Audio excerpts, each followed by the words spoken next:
moderna y no he tenido la verdad que mayores efectos o síntomas más que un cansancio, pero pusieron como al mediodía y pasé la tarde pues, bien.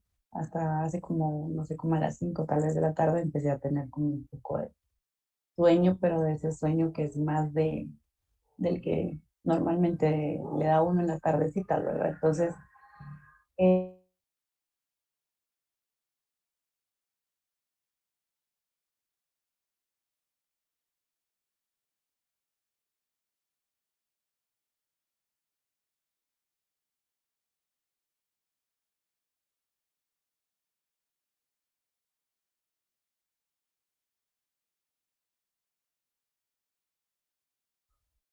con, con el tiempo y con el sueño, con el cansancio.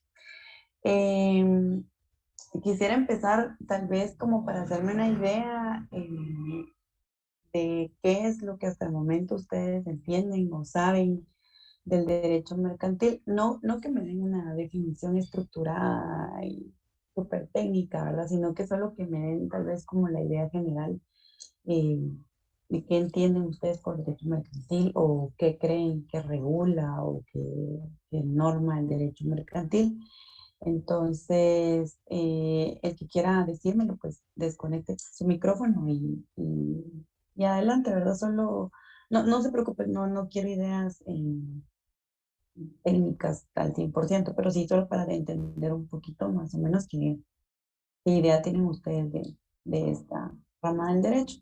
Y si no hay nadie, voluntarios, si no hay voluntarios también que quieran participar, entonces aquí voy a buscar por el nombrecito. Yo les voy a preguntar. Entonces, este es un momento. Díganme voluntariamente quién me quiere compartir.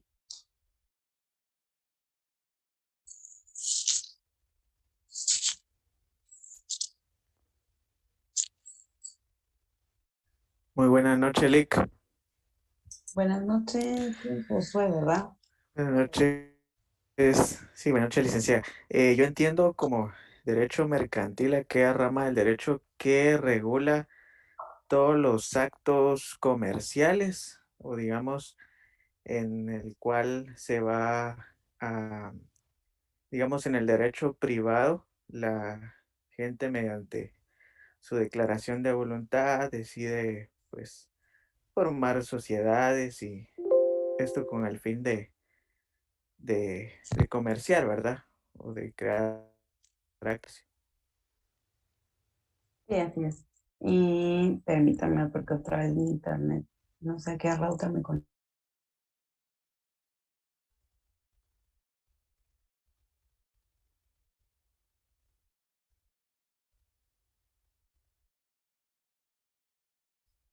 Ahí yo creo que tal vez en esta,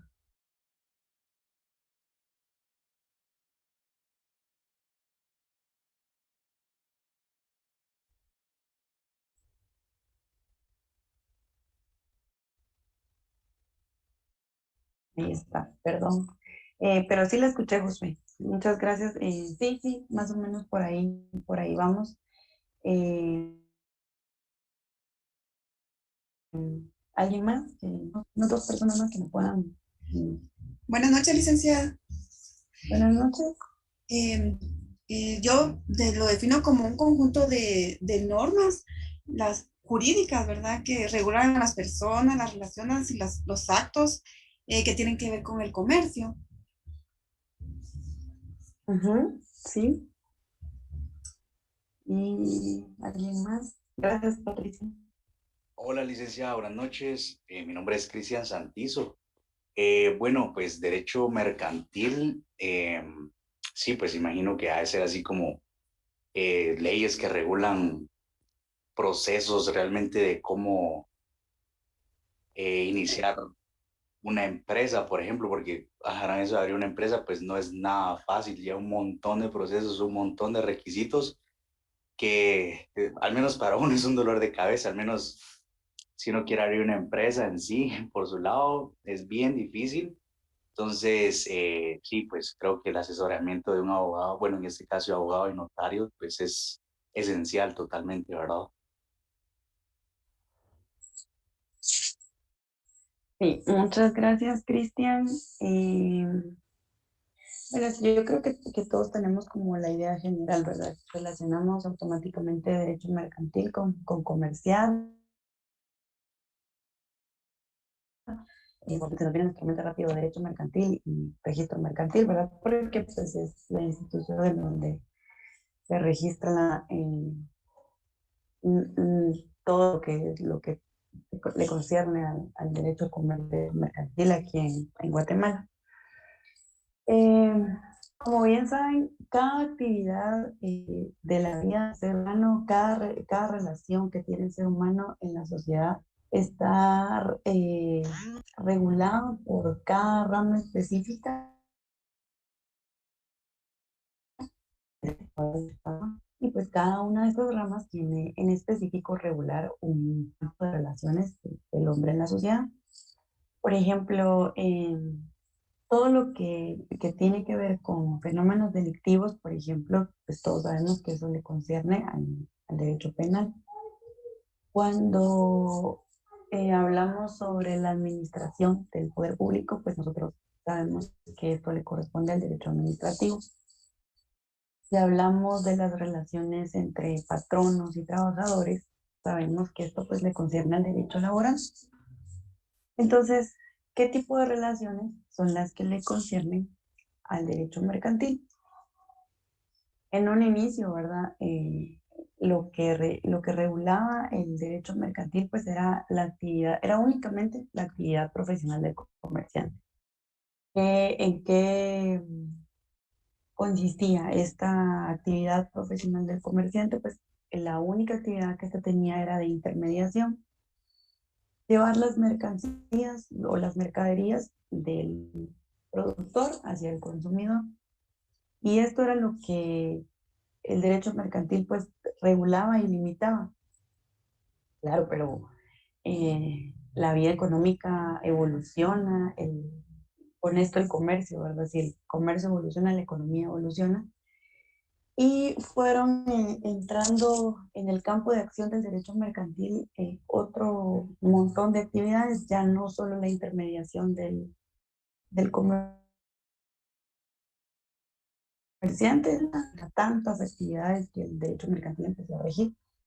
Ingresó, por ejemplo, eh, las sociedades, la formación de sociedades, la resolución para las resoluciones de los distintos conflictos que se podían dar dentro del derecho mercantil, las cosas mercantiles como la empresa, los títulos de crédito, etcétera. Entonces, se volvió un campo bastante amplio, ¿verdad?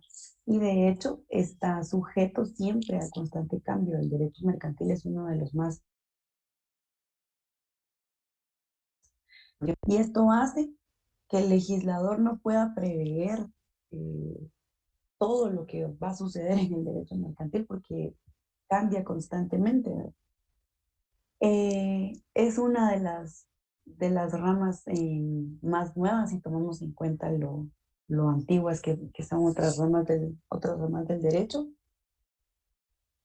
Y nosotros en nuestro derecho penal, en nuestro derecho mercantil guatemalteco podemos entender o saber qué relaciones son las que regula el derecho mercantil y no las tienen establecidas en nuestro Código de Comercio, que es el código que por excelencia pues, nos direcciona en este derecho mercantil. Entonces, si lo tienen por ahí, en su artículo número 1,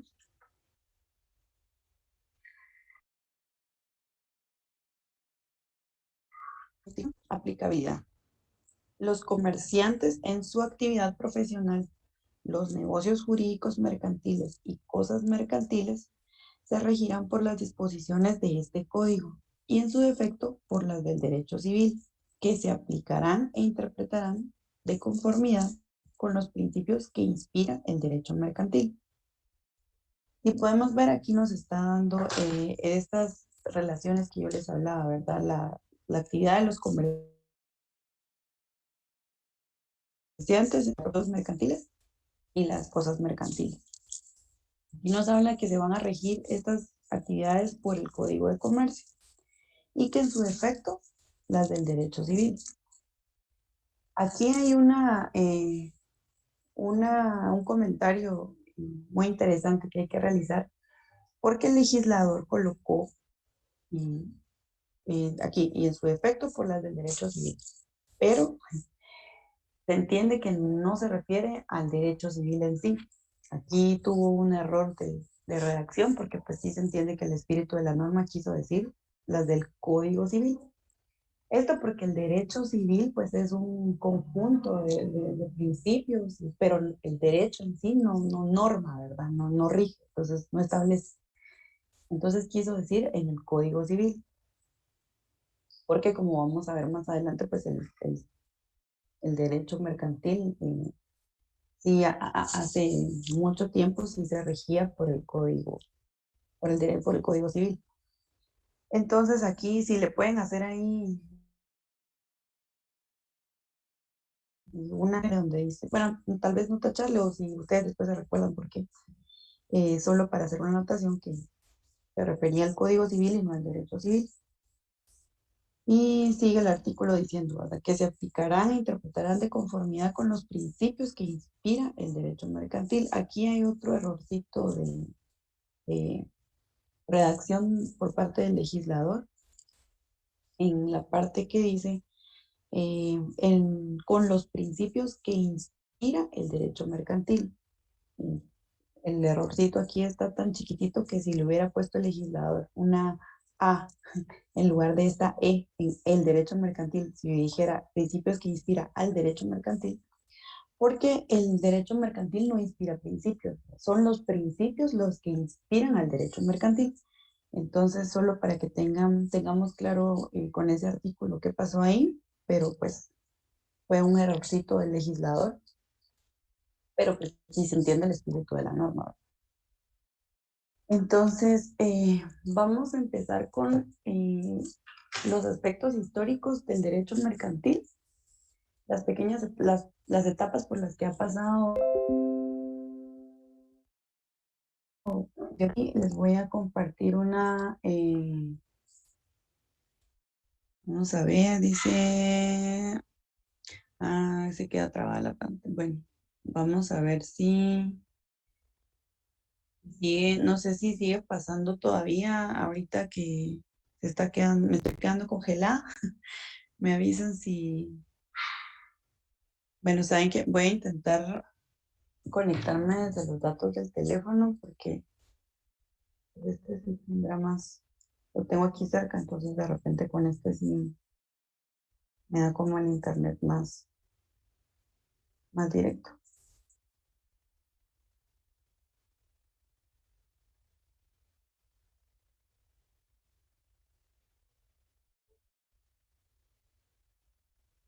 Mm,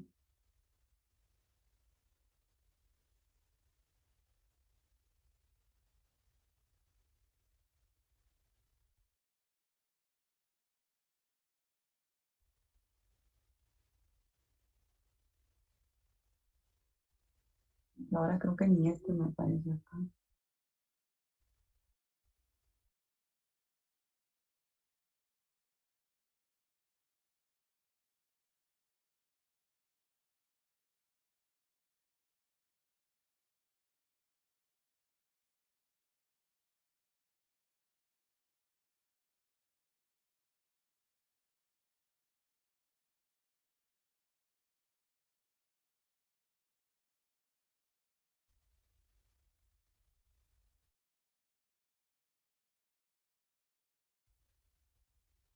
Bueno, ahí estoy conectada al internet del teléfono, tendría que ser más rápido porque lo tengo que a la par para que no se nos siga desconectando. Estaba leyendo el artículo 1 del Código de Comercio y les voy a compartir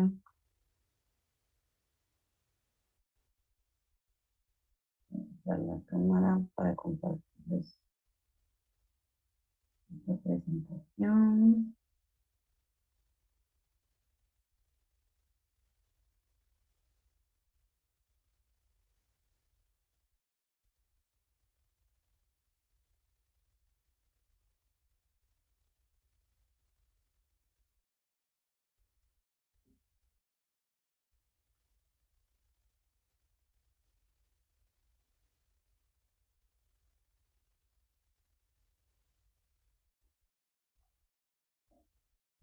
Bueno, vamos a empezar con los aspectos históricos del derecho mercantil.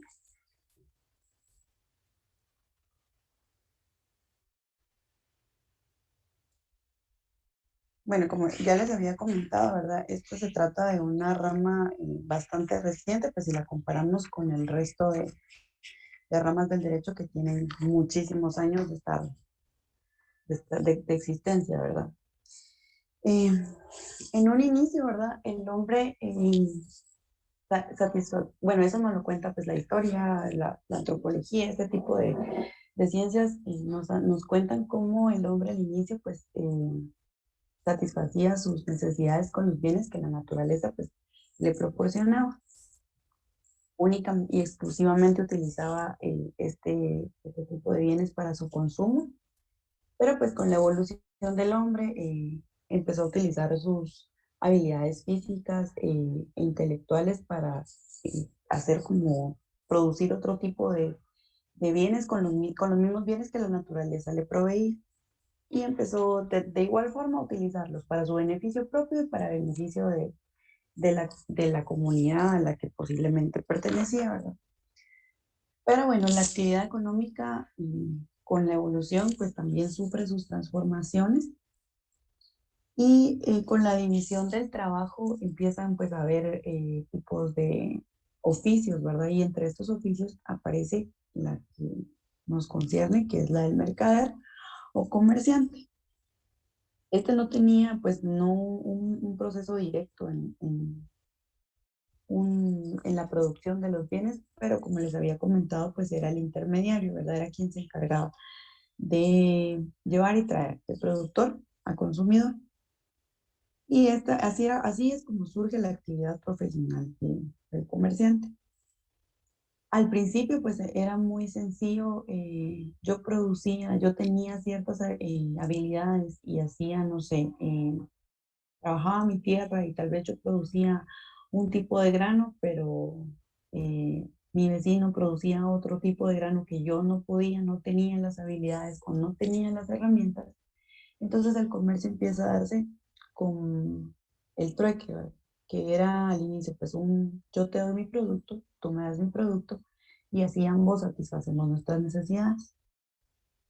Posteriormente, cuando ya aparece pues la moneda como una medida de valor, entonces te empieza a intercambiar productos por moneda, ya no por el trueque. Hay 4 etapas del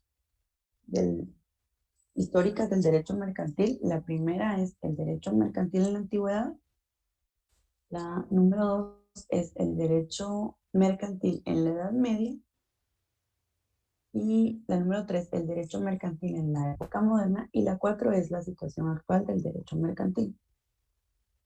Vamos a hablar un poquito sobre la primera, que es el derecho mercantil en la Edad Antigua. Bueno, aquí vamos a hablar acerca de que todas las culturas de alguna u otra manera comerciaron, ¿verdad? Desde los chinos, los fenicios, los egipcios, el hombre americano, todos. Pero hay en esta etapa en especial podemos pues mencionar los aportes de la Grecia clásica. La mayoría de los aportes de esta cultura pues eran en materia política, pero aquí en el derecho mercantil sí nos dieron un gran aporte. Esto derivado de que sus ciudades más importantes eran próximas al mar Mediterráneo. Y pues en este tiempo la vía marítima era como la más inmediata para tener acceso a otras ciudades, ¿verdad? No, obviamente no existían carreteras ni aviones, entonces la vía más utilizada pues era la marítima. Entonces esto hizo que el comercio para la Grecia clásica pues fuera una de las actividades de primer orden para su economía, ¿verdad? Todavía existen aportes que tenemos en el presente de algunas instituciones que nos dejaron esta cultura, esta civilización. Existía en aquel tiempo esta institución que se llamaba préstamo a la gruesa aventura. En qué consistía este contrato? Era un sujeto hacía un préstamo a otro, condicionando el pago por parte del deudor. a que el navío partiera y regresara exitosamente de su destino. ¿Esto qué quiere decir?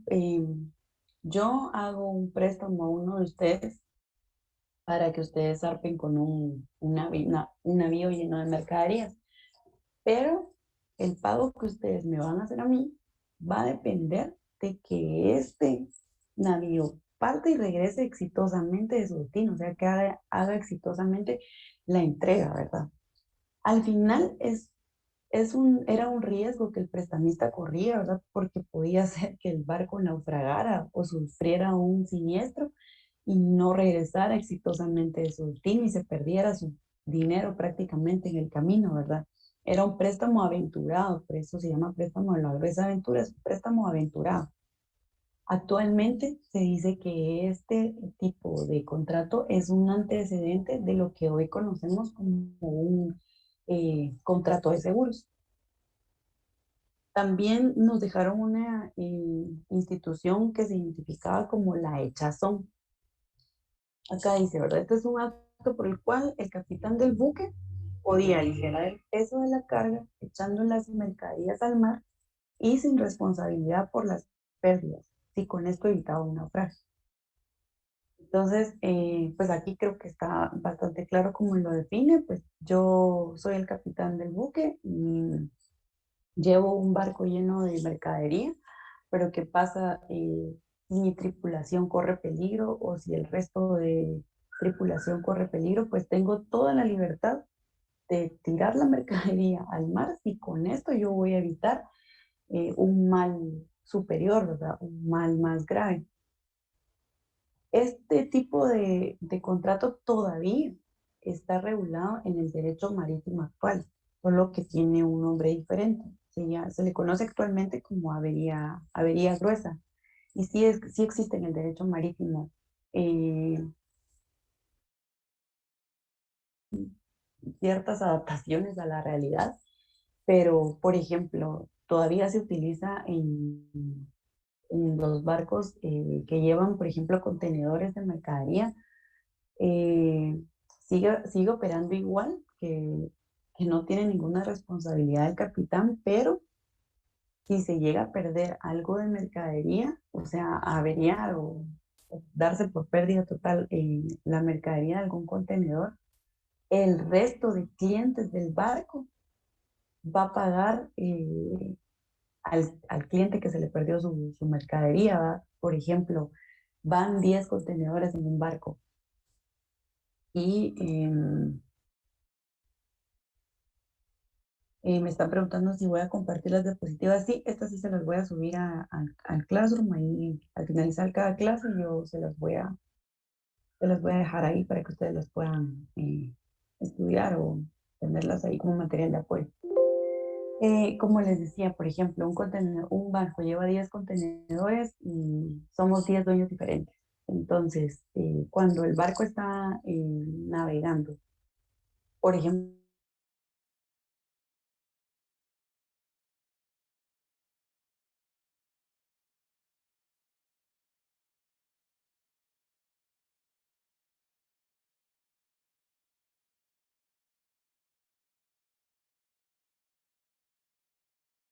de esa forma que los otros 6 contenedores vayan a averiarse y también se vayan a quemar. Y también, pues, a la hora de quemarse esos contenedores, corro el riesgo de que mi tripulación también pueda correr algún daño. Entonces, de los 10 que llevaba, solo 6 fueron exitosas. Entonces, ¿qué pasa con la mercadería en los contenedores de los 4 propietarios que se perdió?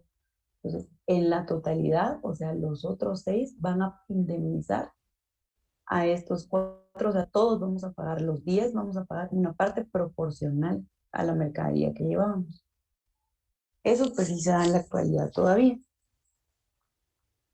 Eh, Estas son unas de las instituciones que la Grecia clásica nos dejó, que pues, actualmente pues, con algunas modificaciones, pero aún eh, se pueden ver en el derecho mercantil. Dentro de esta etapa del derecho mercantil, que es la edad antigua, también sabemos que los romanos por excelencia nos dejaron infinidad de instituciones y mucho más de su famoso Jus civile, ¿verdad? Que era el derecho que regía la mayoría de sus relaciones dentro de su civilización. Este era un derecho destinado a normar la actividad privada de los ciudadanos, fuera o no de carácter mercantil. Eh, voy a terminar la diapositiva y luego, voy a ver de una vez las preguntas para no pasarnos. Sí, en este tipo de incidentes hay importadoras que tienen seguro. Sí, la verdad es que la mayoría se maneja ya pues con seguros, ¿verdad? No, no tan así, tan como se los expliqué, pero pues sí existiendo esta figura. Y actualmente el préstamo en la Gruesa Aventura es un antecedente del derecho de seguros. Y el de la excepción actualmente tiene el nombre de avería gruesa. Ahí estamos, voy a continuar. Bueno, como les decía, el Jus civile es un derecho destinado a normar, aquí no lo he escrito, a normar la actividad privada de los ciudadanos fuera o no de carácter mercantil. Bueno, aquí entramos como en una encrucijada porque el Jus civile, el derecho civil de los romanos, es eminentemente formalista. ¿Y qué pasa? Porque el derecho mercantil, una de sus características es que no es un derecho totalmente formalista. Entonces, aquí todavía el derecho mercantil no es derecho mercantil como tal, es una parte del derecho civil. Pero ¿cómo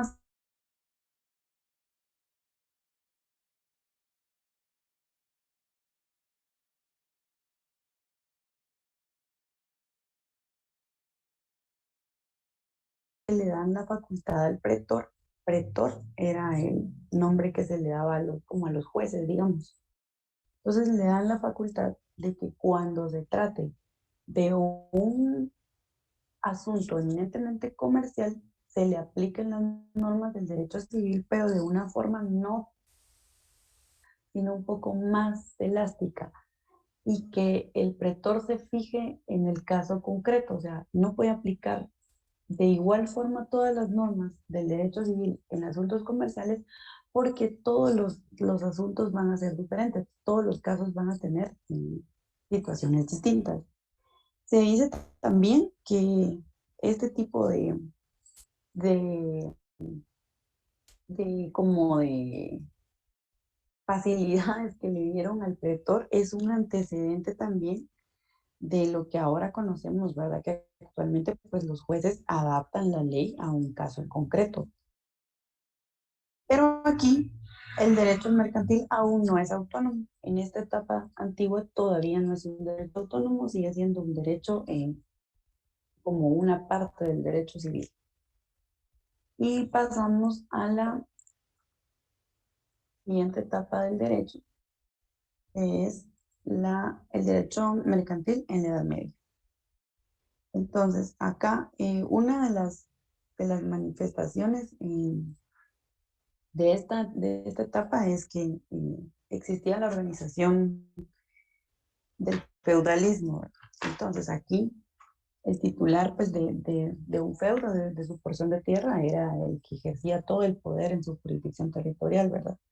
Entonces, todo lo que ahí se hacía era en su beneficio.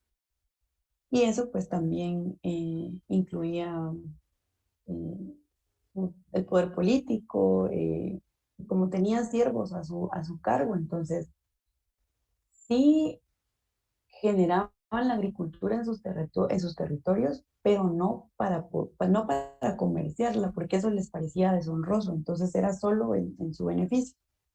Pero claro, fuera de estos feudos, de estos espacios territoriales, existían pues personas que no pertenecían a ningún feudo, ¿verdad? No, no estaban bajo el servicio de ningún señor feudal. Entonces,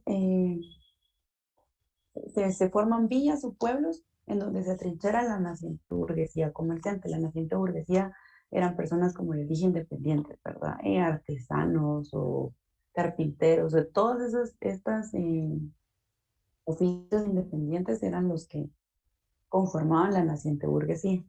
y empiezan a comerciar.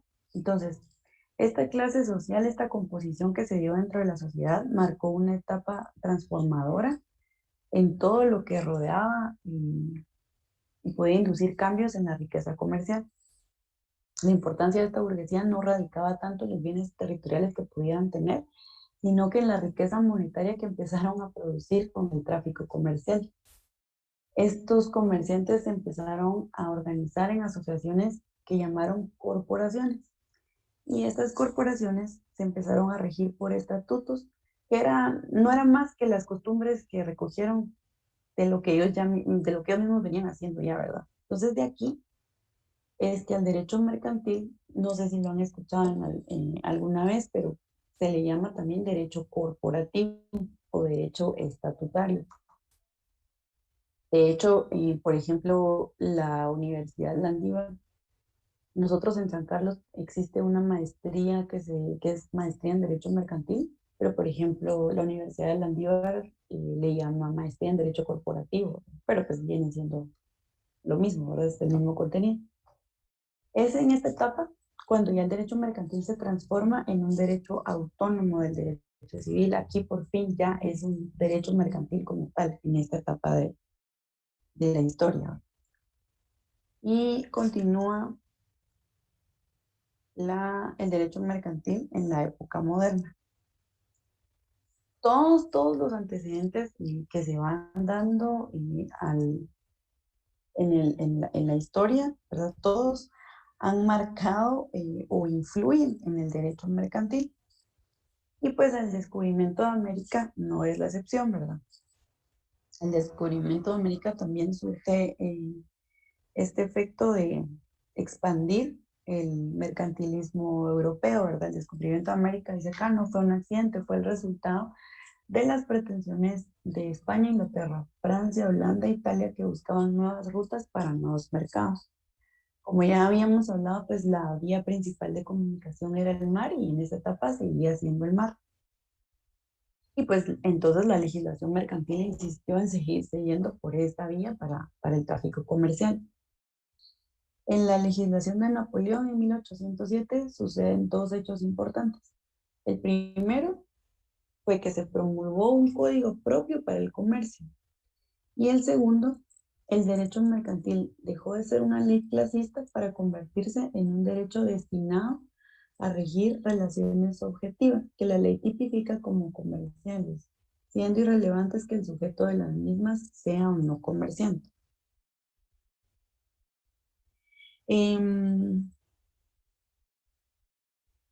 La siguiente etapa del derecho es la situación actual del derecho mercantil. Acá, pues el derecho mercantil se caracterizaba por ser un derecho liberal, ¿verdad? De doctrina liberal, y defendía la libertad individual y la libertad de comercio. Pero en la primera mitad del siglo XX y ya para finalizar la segunda mitad del siglo XX, se empezó a practicar la idea de limitarle esta autonomía de voluntad que tenía el derecho, ¿verdad? Que es una base esencial de la libre contratación. Y se empezó a plasmar la idea de que el Estado también interviniera como un sujeto de actividades comerciales. Entonces, con la extinción de la Unión Soviética y la teoría de la práctica del derecho mercantil, bueno, aquí me estoy comiendo una parte de la historia. Bueno, sí, se empieza a plantear la idea de que el Estado intervenga como un sujeto de actividades comerciales, ¿verdad? Entonces, en algunos casos, el Estado empieza a intervenir de forma absoluta, o sea, él se hace el, digamos, el sujeto por excelencia de comerciarlo absolutamente todo, y esto se da en la mayoría de países que son llamados países socialistas. Y en otros estados interviene de una manera parcial, por ejemplo, como de forma como de bancos o como transportistas o prestando otro tipo de servicios, ¿verdad? Entonces, esto hace que el derecho mercantil da la impresión en esta etapa del derecho mercantil que va a desaparecer, va a dejar de llamarse derecho mercantil porque va a pasar a ser un derecho administrativo mercantil, porque es el Estado el que está administrando ya el comercio y va a ser el único sujeto que va a practicar el comercio.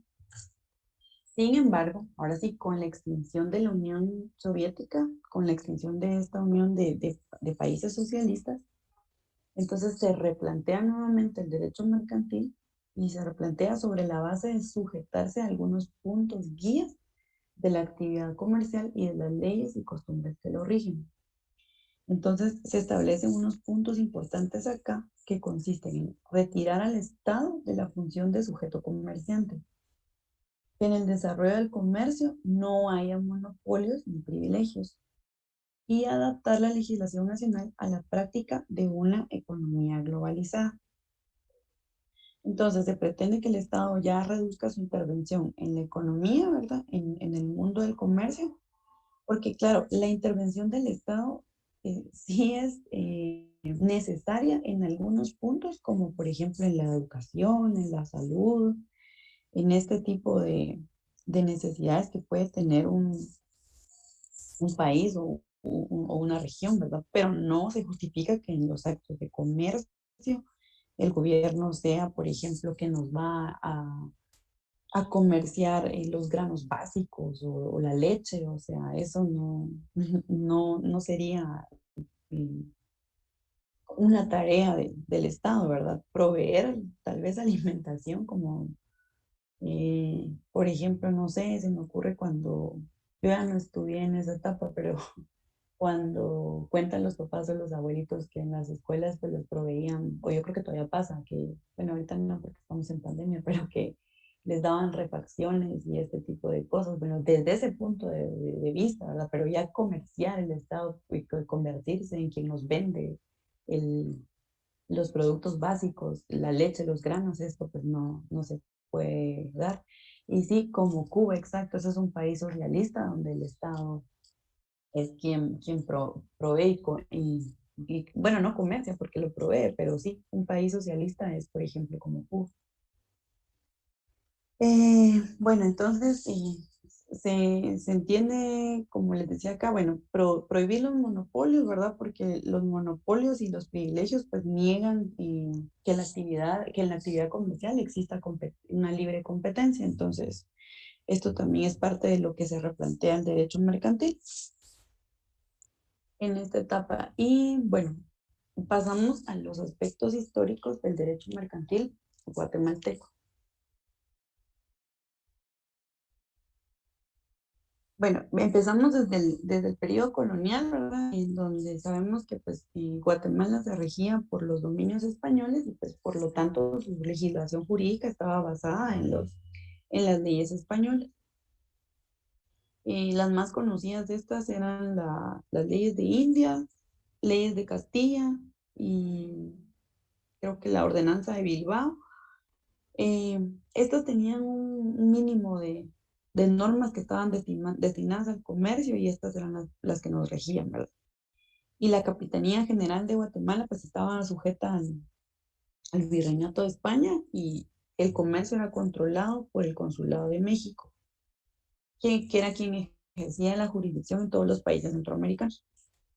Entonces, los comerciantes de la Capitanía de Guatemala, ¿verdad? Insisten en querer como tener su propia legislación y se crea el Consulado de Comercio por la Real Cédula del 11 de diciembre de 1793.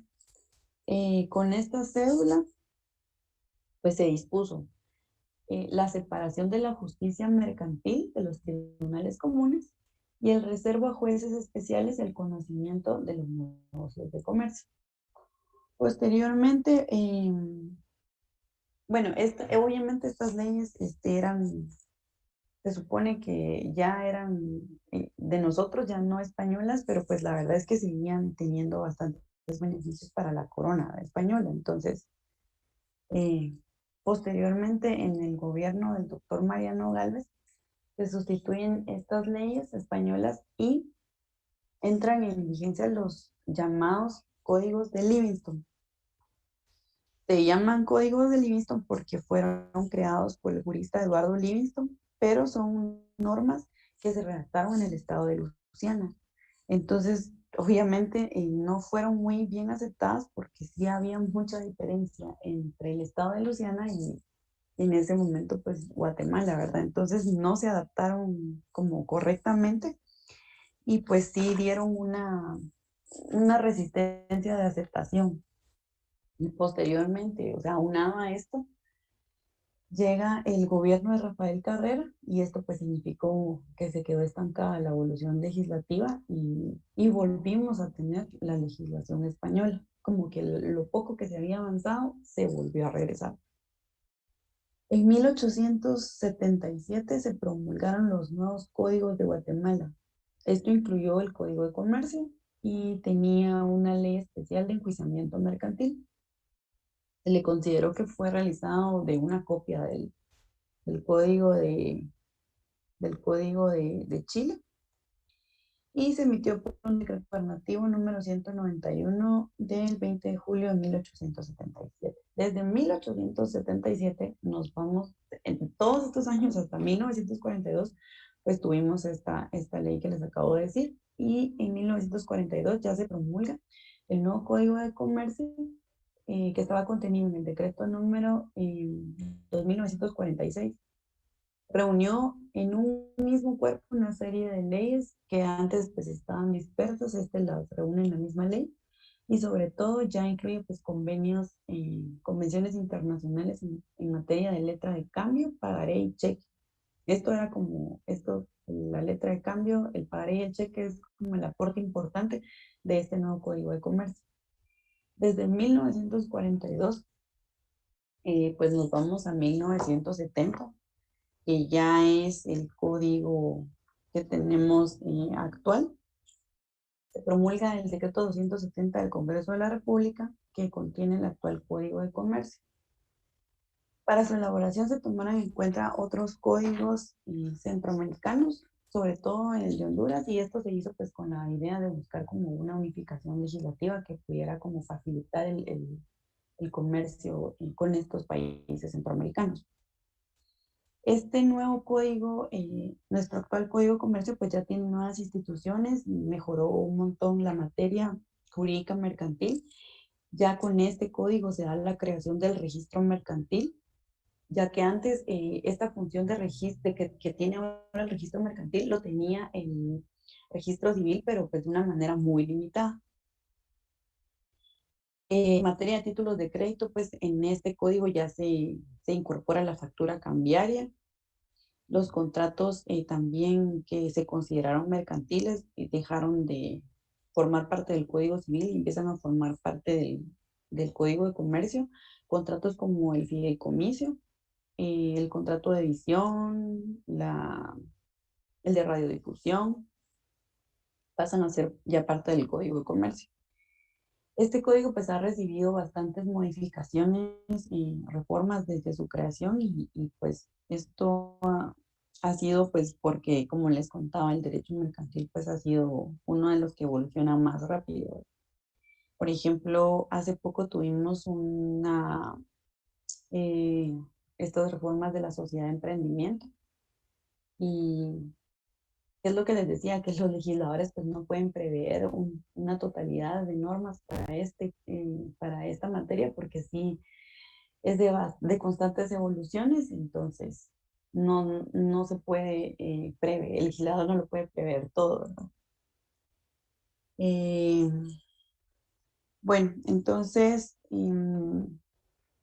el Código de Comercio regula la mayoría de relaciones comerciales, pero no todas, ¿verdad? Aquí en materia mercantil, pues tenemos leyes especiales conexas en nuestro ordenamiento jurídico, como por ejemplo la ley de bancos, la ley de seguros, esta ley de arbitraje, en fin, ¿verdad? Son un sinfín de leyes conexas que nos coayudan como a normar todo lo que concierne al comercio. Vamos a pasar al siguiente punto. Buenas noches. Sí, ya les había dicho que sí les voy a subir las diapositivas.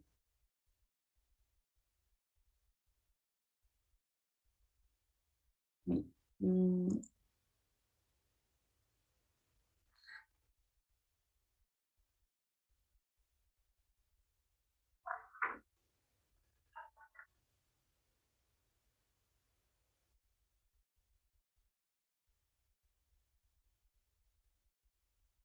Bueno, los conceptos del derecho mercantil, pues no existe como un concepto que esté uniformado en la doctrina, ¿verdad? Porque se han tomado en cuenta como varios elementos que se encuentran relacionados con el comercio y, por ejemplo, el sujeto comerciante, los actos objetivos del comercio, la organización empresarial, los negocios jurídicos, en fin, son un sinnúmero de elementos y por eso es que existen varios conceptos del derecho mercantil. Y, bueno, aquí lo puse, el concepto del derecho mercantil no tiene uniformidad en la doctrina porque para elaborarlo se han tomado en cuenta diferentes elementos que se encuentran en las relaciones de comercio y que caracterizan la forma en que se desarrolla. El primer concepto que tenemos es un concepto subjetivo. Tenemos un concepto objetivo, un concepto de actos en masa, un concepto como derecho de la empresa, un concepto como derecho de los actos en masa realizados por empresa. Y el concepto del derecho mercantil guatemalteco, que es el que nos concierne, pero para llegar a ese tenemos que entender estos 5 primeros. El primero, como concepto subjetivo, es el conjunto de principios doctrinarios y normas de derecho sustantivo que rigen la actividad de los comerciantes en su función profesional. El elemento principal que tenemos que tomar en cuenta en este concepto subjetivo es que hay que tomar en cuenta que interviene el movimiento comercial y como que lo más importante de este concepto es el sujeto, no tanto la actividad, sino el sujeto. Pero fue ineficaz este concepto, no fue muy bien recibido, ya que se tiene, o sea, se entiende como que un concepto único de lo que se tiene que entender por comerciante, ¿verdad? Entonces, se dice que la persona realiza los actos de comercio de forma habitual, pero no nos dice como, que no nos ponemos de acuerdo en quién es comerciante, ¿verdad? A quién se le toma en cuenta como comerciante. Entonces, no es muy eficaz este concepto subjetivo. Como concepto objetivo, es el conjunto de principios doctrinarios y normas de derecho sustantivo que rigen los actos objetivos de comercio. Voy a abrir creí que una pregunta.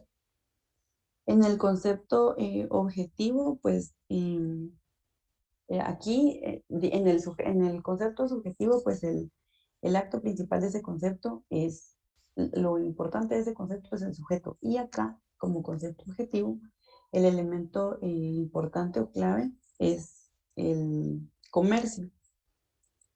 Entonces, también tiene como sus ineficacias o sus críticas, ¿verdad?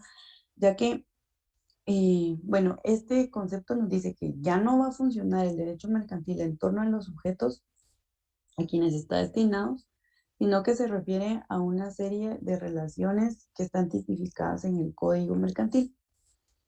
Cualquiera que fuera el sujeto que resulte dentro de estas relaciones, lo importante son los actos o los negocios que la ley califica como mercantiles. Este concepto igual no encontró la aceptación porque no se puede precisar qué es un acto de comercio, ¿verdad? No se puede establecer qué es un acto de comercio. Se trató de elaborar una lista de qué actos debían considerarse como actos mercantiles, pero esta lista nunca iba a tener un fin, porque con el paso del tiempo siguen sumándose y sumándose actos que son considerados de comercio, entonces eso iba a ser ineficaz, ineficiente, porque nunca va a haber un final de esta lista, ¿verdad? Entonces se dijo que se iba a establecer se iban a establecer estos elementos que tenía que concurrir un acto o un negocio, ¿verdad? Entonces, como que también se presentó, se intentó como establecer un listado de estos elementos y se intentó hacer, bueno, de que, punto número 1, de que fuera a título oneroso, punto número 2, de que fuera recaída sobre bienes inmuebles, y punto número 3, que estos actos mercantiles crearan especulación. Esta fórmula pues tampoco resultó siendo satisfactoria, ya que con el hecho de que fuera oneroso aquí no hay dificultad, ¿verdad? Porque todos los actos mercantiles, todos tienen un fin oneroso. En mercantil nada es gratuito. Aquí toda la onerosidad va en contra de la gratuidad, ¿verdad? Entonces, en este no había mucho debate, pero en cuanto a que fuera solo sobre bienes muebles, pues aquí sí había una riña porque hoy en día vemos que también los inmuebles pueden traficarse como mercancía. Y que se creara especulación, pues no siempre se da en una negociación mercantil que haya especulación, porque muchas veces un comerciante va a vender al costo con tal de salir de unas mercaderías, ¿verdad? Entonces, esto tampoco fue muy aceptado. Pero pues, pasamos al siguiente, conceptos de actos en masas. El derecho mercantil es el derecho que rige una serie de relaciones de relevancia jurídica cuya característica especial es que se da en masa, en grandes cantidades. Esto nos lo dice, bueno, este concepto es de un profesor alemán llamado Philipp Heck. Y pues él dice, ¿verdad?, que una de las características relevantes del tráfico comercial es que se da en grandes cantidades. Algo que, por ejemplo, no se da en el derecho civil. Aquí son actos aislados, ¿verdad? Una persona, en el derecho civil, una persona vende un inmueble y probablemente nunca más va a volver a vender otro, ¿verdad? En cambio, en el comercio, pues las negociaciones se dan con bastante volumen y rapidez que exige pues el derecho mercantil. Entonces, en lo mercantil, los contratos son rápidos, ¿verdad? Y en masas, por ejemplo, estos contratos de adhesión que vemos por ejemplo, en las tarjetas de crédito, eh, esos contratos que nos dan y no leemos, no leemos porque son extensísimos y solo firmamos, pero esos contratos se dan en masa, por eso son así, ¿verdad? Porque son cantidad de clientes. Contrario, por ejemplo, de un contrato civil que tiene que llevar la formalidad de que se tiene que realizar en escritura pública, tiene que inscribirse en un registro. Entonces, a esto se refiere que son conceptos, que son relaciones que se dan en masa, ¿verdad? Conceptos del derecho mercantil como derecho de la empresa. Aquí, bueno, el derecho mercantil sería el conjunto de principios y normas que rigen las empresas dedicadas al comercio. Esto es idea del autor Carr. Y bueno, aquí el comercio actualmente pues se genera por medio de organizaciones que planifican pues su tráfico comercial y estas organizaciones se llaman, como bien sabemos, empresas. Entonces aquí como que el concepto, el objeto principal de este concepto es que el comercio pues se hace a través de organizaciones y estas organizaciones son las empresas. Tenemos el concepto del derecho mercantil como derecho de los actos en masa realizados por empresas. Esta es como una mezcla de los otros dos anteriores. El derecho mercantil está destinado a regular un tráfico masivo que se desarrolla por medio de organizaciones empresariales. Entonces, este solo pues unifica las dos concepciones anteriores. Quien hace la unificación de este concepto es el jurista Juan Rodríguez y Rodríguez, por eso se lo coloqué acá. Y él dice, ¿verdad?, que no basta solo con que las relaciones que provoca el comercio se hagan en masa, sino que también tienen que hacerse dentro de una organización empresarial. Y tenemos el concepto del derecho mercantil guatemalteco, que es el que nos concierne.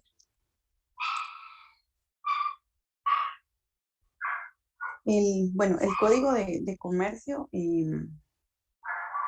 no agota nuestro derecho mercantil vigente, ¿verdad? Y el concepto del derecho mercantil se forma parte y se forma derivado del Código de Comercio, ya que del contenido del Código de Comercio, pues podemos extraer estos elementos para formular el concepto. Entre estos elementos, pues tenemos la actividad profesional de los comerciantes, o sea, las personas, las cosas mercantiles, que son los bienes, y los negocios jurídicos mercantiles, que son las obligaciones y los contratos. Entonces, a partir de estos elementos que nos da el Código de Comercio, es que se puede crear un concepto de derecho mercantil guatemalteco y lo definimos como el conjunto de normas jurídicas, codificadas o no, que rigen la actividad profesional de los comerciantes, las cosas mercantiles y la negociación jurídica mercantil. Aquí cuando se refiere a codificadas o no, están dentro del Código de Comercio o no, porque están en alguna ley conexa, ¿verdad? A eso se refiere. Entonces, este es el concepto del derecho mercantil guatemalteco.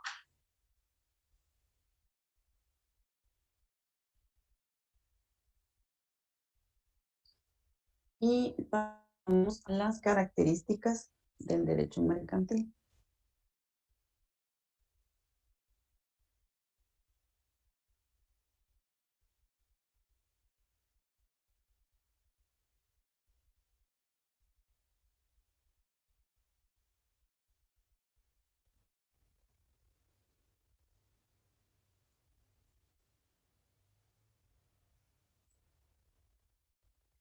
Bueno, tenemos acá,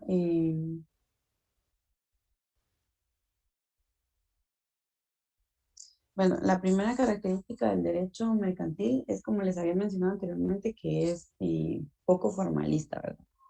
Esto porque la circulación, para que sea fluida, exige que la formalidad esté reducida a la mínima expresión. Como por ejemplo el ejemplo que les daba de esos contratos famosos de las tarjetas de crédito, ¿verdad? Ellos se necesita que sea una circulación fluida. Entonces, imagínense, si para tener una tarjeta de crédito tuviéramos que hacer un contrato en escritura pública, llevarlo al registro, algún registro a inscribirla, eso sería demasiado tardado y obviamente a los bancos pues no les traería cuenta.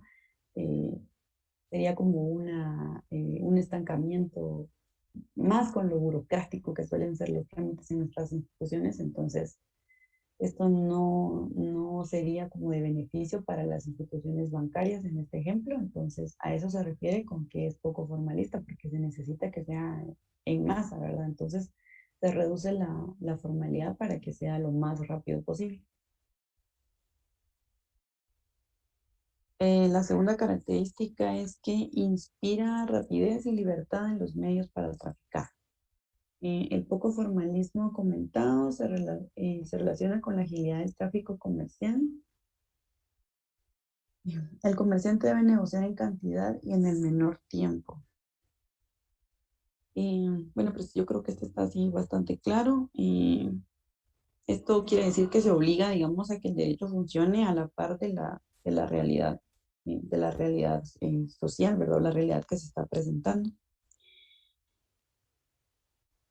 La siguiente característica es la adaptabilidad y hablamos de que se tiene que ir adaptando a las condiciones reales del fenómeno comercial. Y yo creo que eso también está claro, ¿verdad? Tiene que irse adaptando a nuestra realidad, a la realidad de demanda de productos.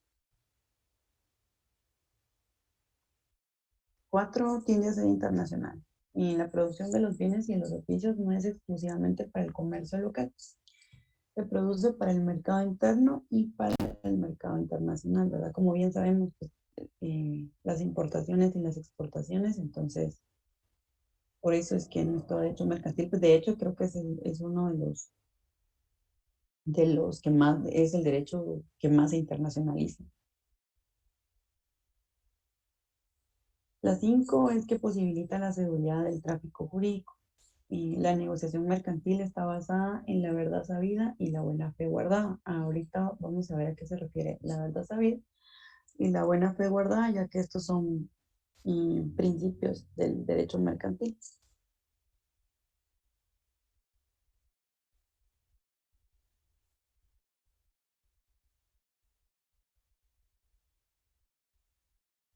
Bueno, el principio de la buena fe guardada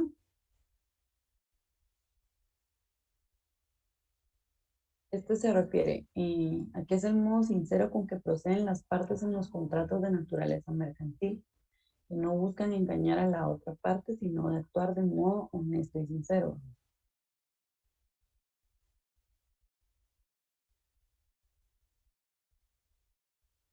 La verdad sabida, principio de la verdad sabida, se presume que las partes contratantes en materia mercantil conocen la verdad y alcance de sus derechos y obligaciones.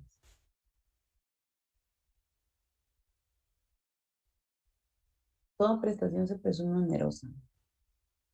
Nada es gratuito, lo que hablamos hace un momento, nada es gratuito, sino que debe tener una contraprestación económica. Si no hay ganancias, si no es oneroso, no es mercantil.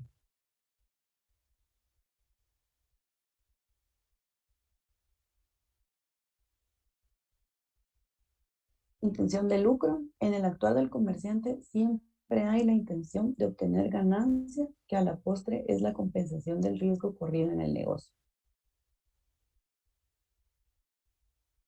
El orden público es el conjunto de condiciones fundamentales de la vida social instituidas en una comunidad jurídica. Y estos son los principios del derecho mercantil. A ver, falta el equilibrio de intereses confluentes. Dentro del orden comercial, las dos partes tienen, bueno, aquí eran intereses, tienen intereses dentro de los actos comerciales. Obviamente a las dos partes les interesa este contrato mercantil, ¿verdad? A uno vender y al otro comprar, y de alguna forma, pues los dos ganan. Si quieren, creo que lo vamos a dejar acá el día de hoy, y para la próxima semana solo estaríamos viendo las fuentes del derecho mercantil, y que sería como lo último que nos faltaría, solo de doctrina. Mm,